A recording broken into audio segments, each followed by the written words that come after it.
Hello!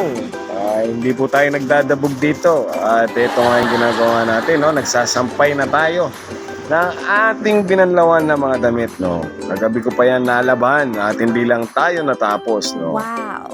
Anyway, mga kabomba, no? Itong pamamaraan kong to sa paglalaba, ito yung kadahilanan kung bakit tayo laging nasa Tarlac Circuit Hill.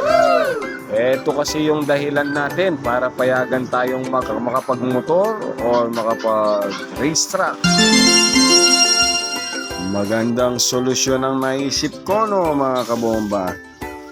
So, ito yung pamamaraan ko para pag ako'y lumayas ng nakamotor, papayagan tayo ng ating may bahay.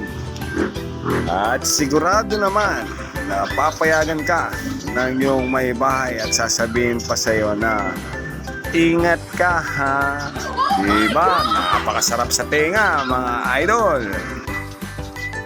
At ito nga, nilipat ko na ng sampayan yung ating mga nilaban. At yun nga, kasama pa natin si Kabumbastic. Ayan, no? At yun nga, sampay lang tayo ng sampay para naman makaalis na tayo at makapagtrabaho na.